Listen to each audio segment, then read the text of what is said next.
And it is said that a person dies every 40 seconds by suicide, and up to 25 times as many again make a suicide attempt. There are also many more people who have been bereaved by suicide or have been close to someone who has made an attempt. And that's why this day is really important.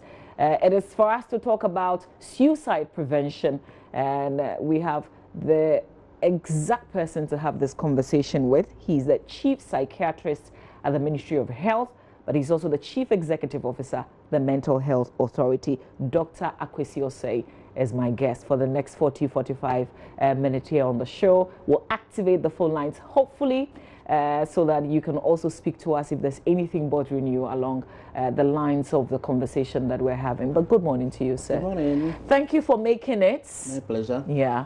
And the statistics that I just gave, that is worldwide. Is that real? Is that true? It's real and it's true. So we just average it and say that for every one such, maybe let me start with the statistics. Yes, every 40 seconds somebody dies by suicide. And worldwide that gives about 800,000 deaths a year. So that's a lot. In maybe before we come to the Ghana situation, and then the stats read that every one person who attempts it is likely to attempt it. Well, for every one person who commits suicide, 25 others would have attempted, and that's also true. We average it and say for every one person who commits suicide, 10 people would have attempted. For every one person who attempts, 10 people would have planned it. The difference being that the one who attempted actually, after having planned, attempted to execute the plan. Okay. Either he stopped it or whatever it is, and it didn't go through. Whereas every one person who attempts, 10 would have planned. Oh, what am I going to use? I try, I get it, and then I stop. So I really did not attempt, but I just planned. For every one person who plans it, 10 would have contemplated or thought about it. The idea struck, but then he didn't go further. So you realize that for every one person who commits suicide, about 1,000 people would have contemplated, planned, or attempted. And that is really serious. That is really, really serious. What even makes it more serious is that suicide is preventable to a large extent. If only we understood what the processes that go into it and why people want to commit suicide, we can largely prevent it. But we often miss the opportunity to prevent it. So it's really true. What does the Ghana statistics look like? We don't have exact details, but we keep using what an NGO, some NGO in suicide did a few years ago. And they found that 1,500 persons die every year through suicide. 1,500? 1,500. Last year, you may remember there was a surge of suicide. Within 3-month period, we had 20 people dying. And then we opened our phone lines, sorry, we used our phone lines as a helpline. And you were getting about 200 calls a day. Of people who were contemplating, planning, attempting, and felt that I need to get some help. And they called 200 a day. Today, I still get calls, midnight calls. Wow. The rate has gone down, but we still get calls. So it's really, really a serious situation. Sorry, once again. Now, what even is pathetic about it is the fact that as a nation, we don't even recognize that it's a problem, it's an issue. So we seem not to be tackling it, but it is a reality. And as we move on, we will show the implications. Why? And you can pick this from the calls that have come through to the authority. Why do people want to die? In the last 6 weeks, I decided to take some statistics out of that. And we got about 20 people in the last 6 weeks, 20 people who were on the verge of committing suicide. Most of them were, about 12 of them were women, females, I would say, and 8 males. Interestingly, more females attempt suicide than males, but more males complete suicide than females. In other words, for every 5 cases of suicide that you hear of completed, 4 will be men and 1 will be a woman. But for 5 cases of attempted suicide you hear of, 4 will be women and 1 will be a man. Now, the reason is that men tend to use more lethal approaches that are not likely to fail. Because they would have contemplated over it for a long time, planned it, thought about it for a long time. Women use methods that are not likely to succeed. So their methods are mostly the ones that somebody will come and find them in that situation and then rescue them. And often it may be that they would have not thought very seriously about it, and just very briefly they feel like and they attempt it. So in our situation, yes. So as I said, the 20 that we saw that I got that called me in the last 6 weeks, more women than men. So that fits into the statistics. What was interesting was that most of them were between 18 to 35 years. Wow. A good number of them, early 20s. A lot of them were either students or unemployed. They've come out of school for a year or two, unemployed, and they find life difficult. They don't find their socioeconomic problems. Some were also relationship problems, especially the ladies. And not only ladies. There are some gentlemen who also, they would have invested their time, their plans, their love, their emotions, everything into the relationship, and it breaks down, and not everybody can stand it. So that has been the nature of the situation. Indeed, in Ghana too, we've also had a situation of a 9-year-old person, 9-year-old. That's a child. Child. So child suicide, that's also an issue. Where's that thought coming from? Is this something they're watching on TV? Part of it. Part of it. And that is why we keep saying that, yes, suicide is news, attempted suicide is news, but the graphic, detailed presentation of it gives somebody an idea. But how else do we report the story? We say when it happens, we report, right? We That's tell why the I said story. it's news. You tell the story. But in the case of suicide, just as a child has any problem, you don't expose a child the way you would expose an adult. So yes, it's news, you expose it, you report it. But the way you say it, in the case of suicide, I remember you said that for every one person who commits suicide, about 1,000 people are there. So the 1,000 people, some may not have done it because they don't have the courage. Some, they don't know the avenue. They don't know how they will go about it. Now, the graphic reportage gives such a person who didn't know how to do it the opportunity to. So, oh, I can do that. Oh, I can also succeed. That is why you don't. We call that copycat syndrome. So, copycat suicide. So, somebody seeing from or watching from the TV or listening the graphic description will copy it. So, copycat suicide, and that's problematic. So yes, one is that they get the information, and now global world, globalization, they get information from the net, the TV, the radio, that is one. The other thing is that there is real distress in the society. Real distress. And I relate that also to some work that was done by some researchers from University of Ghana and Yale, and they found that 41% of Ghanaians have one form of psychological distress or the other, meaning issues bothering their mind that they can't find a way out, distress. Of the 41%, 19% of them were moderate to severe, enough for you to call it mental illness. Now, 41%, almost half of the population. That means there is a lot of stress and distress in the society, and a lot is from socio-economic issues. And I must say that this one is the governments over the years that have the responsibility to relieve that socio-economic distress. So that is one. And then, of course, the relationship issues, and men often are the guilty ones playing here and there. So relationship gone sour also becomes problematic. Then people's sense of failure. Like in the case of the child thinks that, oh, I should have scored 7 ones, 8 ones. You remember a few years ago, somebody committed suicide. He had 8 ones and a B. 8 A's and a B, and did not get the medical school. Whereas his friends got medical school, and that was enough reason. I'm not reminding people, but that was enough reason. There was a recent one which I didn't want to believe because I felt it couldn't be true. That because somebody couldn't get placed, so this is very recent, the placement system. I heard of it only yesterday, and that is true. Just placement. What often we tend to, the adults, we tend to think is that, oh, but you were a child, what's your problem? We have all the issues on our head, school fees, upkeep money, chop money, all those things. So what is your issue? You don't have any problem. Children have issues. Children have mental health needs. Children have their problems. The difference is that what is your problem may not be a problem to the child. The child doesn't wake up and think of where to get the upkeep money, chop money. But what is the child's problem may not be your problem.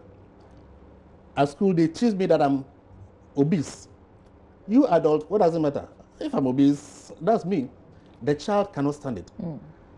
You can go through an examination and do poorly. You would have had a lot of it in the past, so it doesn't matter. True. The child having it for the first time, or even they say, whatever it is, and being teased by others, the child cannot stand it.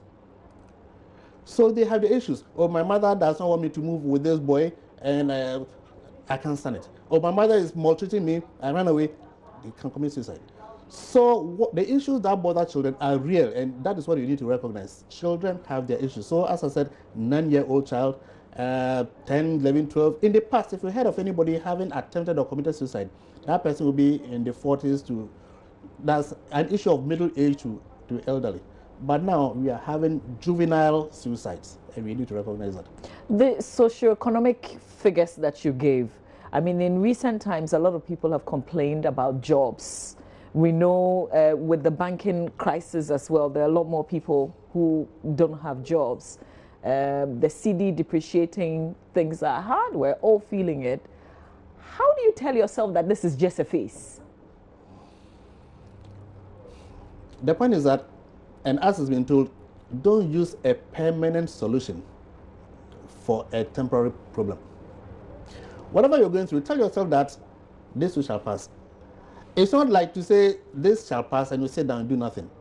If you take steps, they say if you don't sell your problem, you won't get your solution. I saw a case that was even referred to me by a lawyer friend, that this person was engulfed in so much debt. He had to go and borrow money to pay off his debt, and then when the time was due, he had to go for another to pay off. So like it became a chain. And so he got to a point he thought he couldn't make it. The only way out was to commit suicide. But he had a friend, a lawyer, and the lawyer got to know of it, and the lawyer said, no, but this, you should find a solution. So the immediate thing was to get him out of the crisis, and thereafter advise on how to go about the debt management. So it's an issue of management. But the point is that when you get into that situation, then your coping mechanism breaks down. You see only gloom.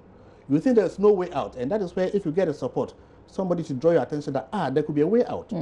And invariably, when somebody comes in, you see that there's really a way out. And often people will live to be a testimony to others.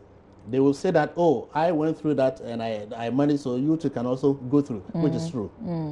So let's not use permanent solutions for temporary problems. Very interesting. Well, I'm thinking that you can join us in this conversation, so it's not just the two of us. The whole idea, because it's the Suicide Prevention Day, let's allow, if you have any issues at all, let's give you the opportunity. So you can give me a quick call, 0302-211-6910, 0302-211-6910, 0302-211-6910. In Ghana, if you attempt to commit suicide, and am I permitted to say if you're not successful or if you're successful? What is appropriate to say? Well, if you attempt and you don't die. Okay, if you attempt and you don't die. Let me just read from the law straight away. From the Criminal Offences Act 1960, Act 29, Section 54, abetment of suicide, attempted suicide. One says, whoever abets the commission of suicide by any person shall, whether or not the suicide be actually committed, be guilty of first-degree felony. Whoever attempts to commit suicide shall be guilty of a misdemeanor. And so if you attempt and you don't die, the law deals with you. And you have issues with it. Indeed, you've been raising it for a while, but the law still remains. Big issues. And we need to change that law. Indeed, it's an indictment on us as a society that we don't understand the mechanism of suicide. We don't understand the reasons behind suicide. We don't understand the issues of suicide. When I was mentioning all those things, all those factors, the socioeconomic, everything, they all culminate into depression or acute, what we call acute stress reaction. So 95% of all cases of suicide or attempted suicide are actually from mental health problems. 95%. 80% of them from depression alone. So, and it does not mean that once you get depression, you'll attempt suicide at all costs. But the good number, in fact, about 15% of all cases of depression will commit suicide, or at least attempt suicide. And that is how serious it is. So, what it means is that if somebody attempts suicide and does not die, and you take him to jail, you punish him, you are punishing him for his illness. We'll continue where you've just ended, but let me speak to Emmanuel Quay. Emmanuel is in Medina. Emmanuel, good morning. Good morning, Mama V. How are you doing? Very well, thank you. Please speak up just a little bit for us. Okay. Okay, please go ahead. I just want to say something small, but then I believe all these things can come to an end if we show love to people. So we should just, show love to everybody. Sometimes it's just a little love that you show to someone that can prevent the whole thing.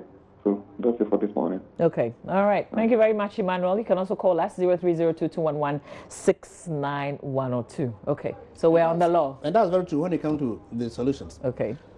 So if somebody attempts suicide because, as I've said, suicide is a cry for help, he is in need of a help of some sort. Either he has a mental problem or he's in some acute crisis and he wants a solution. And then, thank God, he does not die. And you say, I'm taking you to jail. You are punishing his illness, or you are punishing for his illness, which is not right, which is not fair. So we are abusing the right to health. So that is. The other thing is that if somebody, in fact, we as a society should feel guilty that we have not provided the wherewithal to support him. You mentioned the love. Probably you've not provided love. Somebody has a job problem, joblessness. You've not provided the job. Socioeconomic problems, you've not provided it. He may have pre-existing mental illness, we did not solve it. Instead of blaming ourselves, we blame him. Scapegoating. Another thing is that if you criminalize it, then I won't feel free to talk about my issue, because how do I know you are not going to report me? So we should not criminalize it. Let's recognize that it's a problem that people have, and let's put in place mechanisms of addressing their issues. Okay, I'll come to how far you've gone in ensuring that this is decriminalized. But Richard Akwe is in Obuasi. He's joining us via phone. Richard, good morning. You're on air. Let's hear you. Good morning, Mama V. Good morning to Dr. Kwesi, my mentor. Good morning. Mama V, before I go on, you crucified my name. I'm not Akwe, I'm Aqua. Oh, Aqua, please. Apologies. All right. Richard Aqua. Yeah. Dr. Kwesi has been my mentor because I've heard him and seen him over the years campaigning for mental health bill. Something to help all Ghanaians. I quite remember once he said 1 out of every 5 Ghanaians has a mental challenge. And maybe can you imagine what is on our street? When I get out there, I feel ashamed as a Ghanaian with all kinds of mentally challenged people on the street. I wonder how foreigners perceive this. Does it promote tourism? Is it good for the tourism industry? With all sort of mentally challenged people. I mean, what are we doing as a country? How can we be seen? We are told not to call them mad people, but sometimes I beg to go raw. Are they not mad? I mean, is it nice? Okay, Richard, I see where you're going, and I appreciate it. But I would love for us to talk about suicide prevention so that we stay on course. There are so many things we can do with Dr. Akwesi, but let's talk about suicide, yeah? But I get the point that you're making. Don't apologize. Sorry for diversion. Suicide prevention. Suicide mainly comes out of frustration and other issues, problems of life. So now, joblessness. When someone is jobless, he's frustrated. So what are we doing? It's mostly for the youth. And I would like to tell everyone, no matter your situation, see yourself as better than someone. Okay, all right. Thank you very much, Richard. We have to leave it here. There are others who also want to speak to us, so we'll leave it there. Can we conclude with what you have done? Because you've been talking about, let's not criminalize it. We're punishing somebody who actually needs care and attention. So how far have you gone? Not very far, I would say. We are in league with other colleagues, other stakeholders. We have a group, a platform e-group you call the Mental Health Advocacy Group of Ghana. There are other NGOs. I mentioned the NGO Net Right Against Suicide. We have University of Ghana Department of Psychology and the Ghana Psychological Association. So we are all in league. Together we have written a petition to the Parliament and to the Attorney General. And that's what we are pushing. The last time we went to the Attorney General, they said that they were also working on that. But we believe somewhere along the line we get there. If you don't get it, if you don't get the government to willingly repeal the law, then you'll be forced to go to court. And you think you have a good case? Yes, you have a good case. It's been done. India, they did it. After pushing and pushing and not making any headway, they went to court and they won. Of course, after some protracted period. So we are hoping you don't get to that point. But how has the Indian example, how has that situation impacted? Has it changed anything? You know, we'll be looking at what would change if this law is repealed. One, it makes, or at least in the case of India, it makes people feel free that, or know that I can get help. So they can talk about it. That's the point. The point is, let's allow people to talk about their issues so that they can get help. So as we talk more about it, then the chance that the help will come. But if you let people keep it within them, I can't talk about it because I fear that I'll go to jail. Then, and again, it means that if you attempt it, you should complete it at all costs because you go to jail. So we need to repeal it. Indeed, what is also true is that we copied that law from our colonial masters, Britain. They have repealed theirs because they recognize that it's an illness issue, it's a medical problem and not a criminal problem. We still keep it. In addition to criminalizing it, we taboo it. It's a taboo. We demonize it because we think it's a spiritual problem and whatnot, or you're a bad boy or some. No, we need to recognize it's purely, largely medical issue. Okay, let's speak to Joachim Pry in Cape Coast. Good morning to you. Thank you for calling. Let's hear you. Good morning. Please, I have a little problem that I want doctor to address for me. Okay, hopefully it is related to what we are discussing. Sure. Sure. Please go ahead. I have my woman, I mean my wife. We had a 2-month baby, and before we got married, she used to say that she would die. She would want to go to their parents. And recently, she wrote that, baby, I'm sorry that I have to leave you at this time, blah, blah, blah. And in fact, I got to know of it when I went inside. So with this, I don't know what to do. I've tried my best to let her know that I love her and I care for her. But since it's not working out, so I need help. Okay, just hold on, don't hang up yet. Doc, what should he do? I would say let him take care, or both, the two of them, go to Cape Coast. They're in Cape Coast. Cape Coast Teaching Hospital. In fact, Cape Coast Teaching Hospital, Ankafo, any health facility, you will get people, if you don't have a psychiatrist, then you're a clinical psychologist. If you don't have a clinical psychologist, there are nurses, psychiatric nurses who can talk to the issue. Okay. So please, either Cape Coast Teaching Hospital or Ankafo Psychiatric Hospital. Okay, Joachim, Joachim, is she willing? Is she ready to go with you anywhere? For now, I haven't discussed going anywhere with her. Okay. No. Okay, so just hang on. How should he begin the conversation of, I think we need help, so let's get it. How does he do it? You've been complaining about this for a long time. Yes, I've been giving you the assurances. I think now let's get somebody outside as a professional person to support us. Of course, don't say she has a mental problem, otherwise you won't go. But let's get a professional person to support us. We can get such professionals at the psychiatric hospital, at Cape Coast Teaching Hospital, and I'm sure that will work. Okay. All right, Joachim, this is something you can try, right? Yes. Okay. We wish you well, though. Thank you. Thank you for sharing. Thanks for calling. All right. So I think on the back of this, help us understand suicidal behavior? I mean, can I spot it? Can I see it? If you know the person very well and you recognize a change, that should indicate something. At first, what it means that there is a change. I don't know the nature of the change. And then as you take the next steps, you probably know.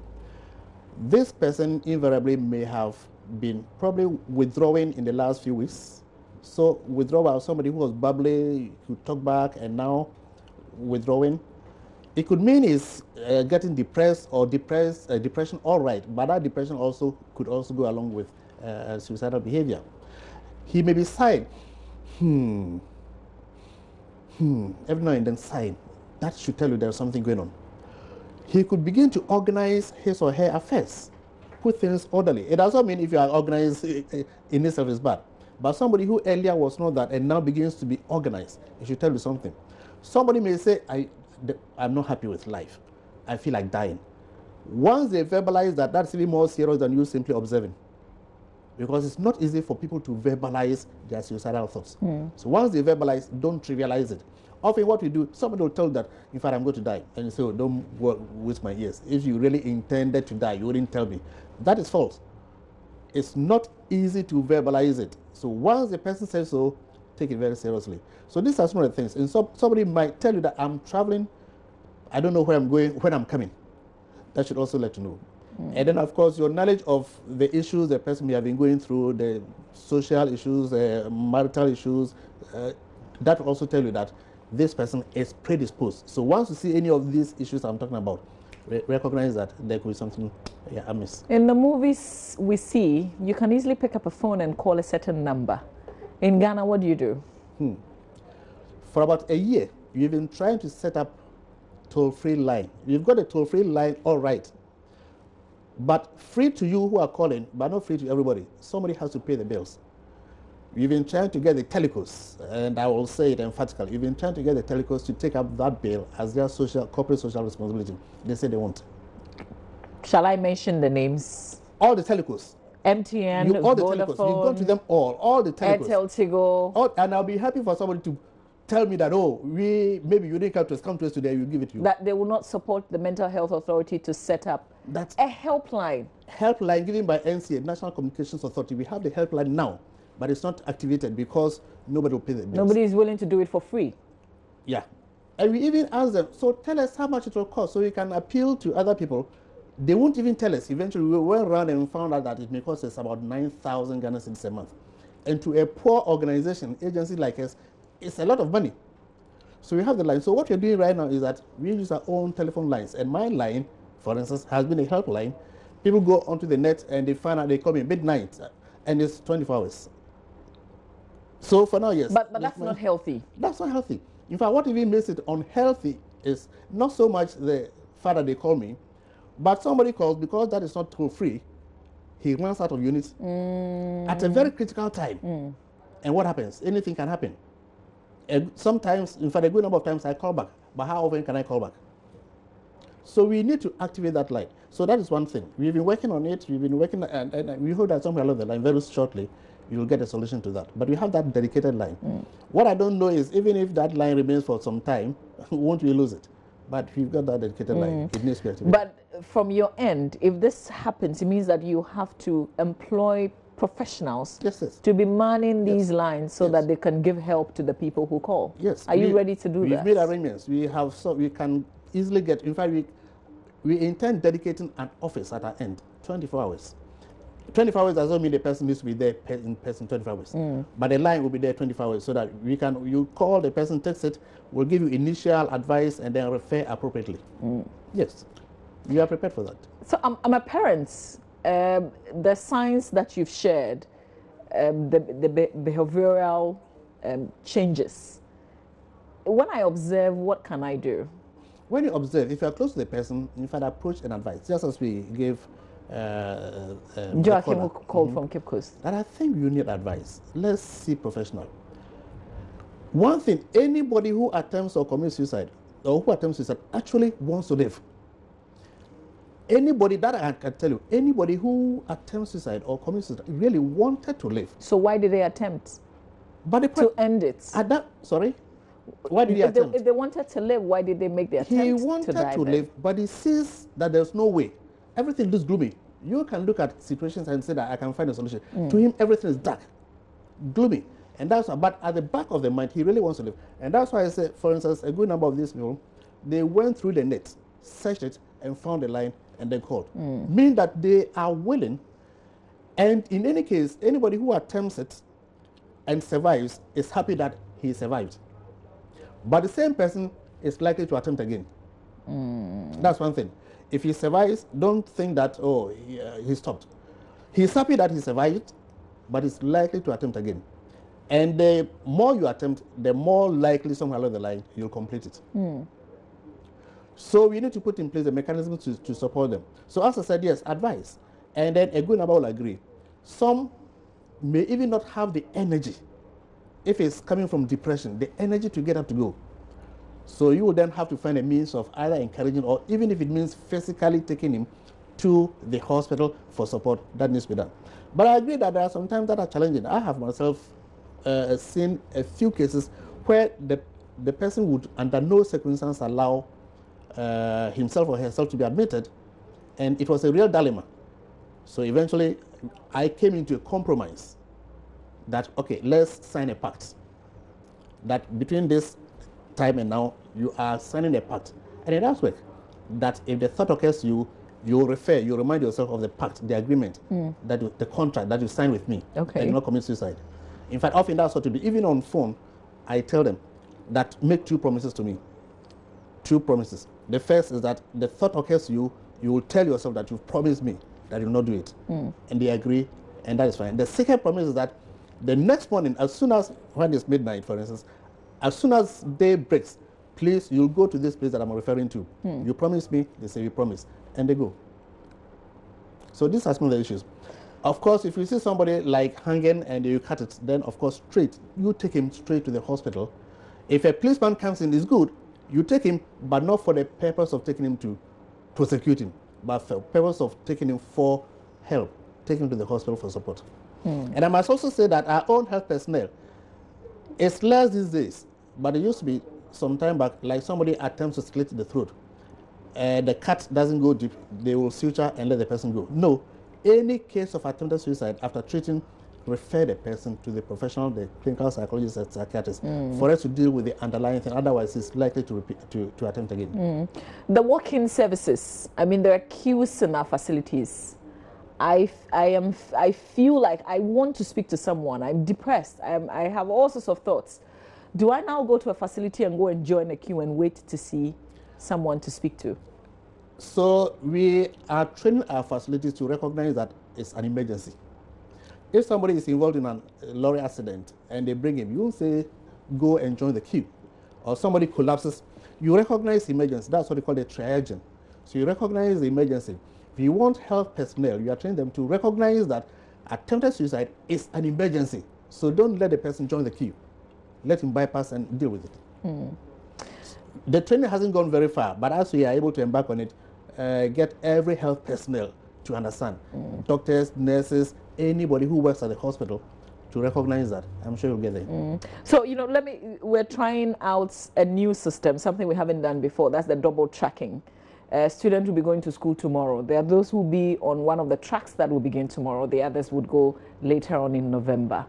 In getting the placement, it can be very frustrating also even for parents who are chasing schools and authorities to correct some of their documentations. If you're a frustrated parent, you're probably concentrating on yourself. And you're thinking that, oh, the child knows that I'm solving the problem, so I can be frustrated, but the child may not be. How do you focus on yourself and your child at the same time? You know, how do you keep assuring that child that everything will be all right? It's just, this will settle sometime, it's just a phase. Indeed, ideally, we would not even leave it to the parents alone. Ideally, every institution should have some counseling unit. Now, lots of schools have counseling units, but they are more like educational counselors. We need to include clinical psychological counseling in addition. So ideally, if they all have this, then that would have been solved. So as students or people are going to take examinations, they would have been counseled. As the results are trickling in or are coming, they would have been counseled, so they are able to stand. I keep saying, in fact, workplaces, even footballers, as they are going to play, they stand a chance of it's a win or lose or draw. So people can take it to heart, and anything can happen. So we should have that the counseling services spread nationwide. We haven't got there yet, but that is eventually what we are trying to do. In this case, in this very case, whilst you haven't got there, the question is, how does a parent focus on both? You need to recognize that yes, just as you are under stress, the child can also be under stress. And as I mentioned earlier, don't think the child has no problem. In fact, the child may see your stress and even begin to have the effect of the stress on herself, on himself. That, oh, my mother or my father is going through. Other times, the child may even ignore yours and is worried about my placement. And just as we have the example, so we need to recognize that and then see how best you can support yourselves. Once you realize that maybe this is getting a little too much for me, you will see that by the way your own anxiety levels are going high, the way you feel restless, the way you are not able to sleep, the way your appetite is changing, you will realize that something is eating me up. Then you need to seek counseling. You need to seek services, professional services. Okay. This is the day, World Suicide Prevention Day, and there are activities that you carry out, your outfit. I have a very important question to ask, but I also want you to outline the things that will happen today or within the week. What I'm going to do is that from here, I'm going to Tema. That's why we are having the national campaign. It's really a workshop. It's not the typical talk shop that we call ourselves and talk. We are going to have a national program at Tema Health Workers Union Conference Room, Community 10. There we are bringing various stakeholders, and many people. In fact, the theme of this year's commemoration is "Together we can prevent suicide." So we all need. It's not one person's affair. All of us. You all are stakeholders: teachers, students, employers, employees, the police, the judiciary. You all have a role to play. Civil society, NGOs. So there we will meet. We will have a presentation on the nature of suicide and what we can all together do, and then we go into group workshop for us to deliberate fully on what role I can play as an individual, as a stakeholder, as a civil society, as a police officer, as whatnot. And then together we share and fine-tune it. And then people will take it home. That will be at least initial training for themselves, so they will know what they can do to prevent it. And then we are also encouraging our regional coordinators to replicate similar things within the regions. So these are the issues that... Okay, so these annual celebrations, observations, what have we achieved with them? What has been the gains? I would put it this way, that without these efforts, maybe the numbers would have ballooned. Okay. Without these efforts, the numbers would have ballooned. So I think, yes, we are encouraging the society, we are empowering the society and civil society individuals to recognize what is happening, what will happen to them, and the fact that they can get help and they themselves can help themselves to even to some point. So I would say that the fact that we are not having double the numbers that we had in the past might be a result of our efforts. We have not done much, I would say. Yes, there's a lot more to do. We need to institutionalize the approaches. We need to get counseling units in all our health facilities, not only health facilities, in all our community centers, so that people feel that, oh, if I have an issue very early, I can go and get my help. So all community centers, we need to get some counseling services in our schools, in our universities, in our educational facilities, in our workplaces. Another thing we intend doing is to establish what we call employee assistance program. So at every workplace, we have this opportunity to take people through mental health education, first aid, mental health care, so they'll recognize these issues and solve it for themselves. But it all requires funding. And so that comes in the point that, yes, let our authorities, let the government, let the ministry support us with the funding, because it is only by that that we can execute all these programs that we have. Okay, so let's link this up with the ally that you've been chasing. Where are we with the process? The ally, after a long time of bantering, so to speak, we had to amend a certain clause. What we initially wanted to have the airline, to have it inserted in the airline, is that a levy will be established, and even specify the levy, maybe 2% or 5% of this tax. But the parliamentarians were not happy with that, because the argument was that the levy is not to be established by them, but it's to be established by the Ministry of Finance. and so they could not see themselves tying the hands of the Ministry of Finance. And so they wanted us to take it out. And we also argue that if you take it out, you will come to square one. You will have an airline passed, which is not empowering anybody. The airline itself is not empowering. And so the levy should be there. Eventually, what you compromise was that, yes, you will take the specifications of the levy out. But the fact that the levy is mentioned will still be there. So the Mental Health Authority will get funding from various approaches, including a levy to be established by the Minister of Finance. That does not tie the parliamentarians' hands. It still ties the Minister of Finance. So, but that does not straight away also set up something for you. No, it means that it says to be. Yes, it means that we need to go further and discuss with the Minister of Finance. But that gives us a tool. If the Minister of Finance does not do it, we can say your main law says so. That's the mental health law. The Act 846 says so. The airline also says so. Minister of Finance, what are you doing? If you don't, we can bring in the judiciary to support us to get it established. Okay. All right. So, finally, and it's something that I've been thinking about. So we speak to the psychiatrist, right? Who does the psychiatrist speak to? Good point. Who watches the Watchman? In actual fact, it's known that this point is, maybe we have few in Ghana, so it's not exactly valid here, it was not seen here. But doctors are amongst all work groups. Doctors are amongst the group with the highest suicide rate. And amongst doctors, psychiatrists. Including Ghana? Including Ghana. But as I said, probably because there are not so many, the statistics may not be valid. But who watches the Watchman? We watch ourselves.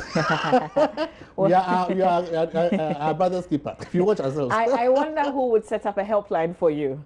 But God knows, so He takes care of you. But we thank you for joining us and having this conversation with us. Maybe I would ask you to encourage us for the very last time. If somebody is contemplating, even as we're speaking and sharing right now, if somebody is having the thoughts because they're looking for a job and they haven't found it, they've been looking for a year, 2, 3, they've heard very encouraging words in the past, but it's still not working. What should they do? That's very true. And as I said, in the last few weeks, I've had a number of calls. So if you are listening, I'm not picking on you, but it's general advice that we are saying that there is always light at the end of the tunnel. Yours is to live to that point and you'll see the light. If you cut your life too short, you will miss the opportunity to have had the solution. So don't use suicide, which is a permanent solution to your temporary problem. Just take it that, yes, this is one of those challenges. The wind will blow, but I keep standing and I'll get over that. But if you've not approached any health personnel, please do that. But until then, give yourself or give me these 2 promises that the thought will occur to you, but you tell yourself that I will live to be a testimony to others. And so I will not go by my thoughts and commit suicide. That's one promise. If you can give me that promise, I'll be very happy. And the next promise that I want you to give is that I will approach health personnel. Go to any health facility near you. There will be a support there. If they cannot help you, they will refer you to an appropriate place. So please, if you do these 2 things, trust me, there will be a solution. Chief Psychiatrist at the Ministry of Health and also the Chief Executive Officer of the Mental Health Authority, Dr. AKWASI OSEI, has been my guest. And I hope that whatever it is that you're going through, this conversation has helped. Even if it's one person that we've touched this morning, we've made some headway. So thank you so much, Doc, for being here. You're we welcome. wish you well with the celebrations Thank today. you very much.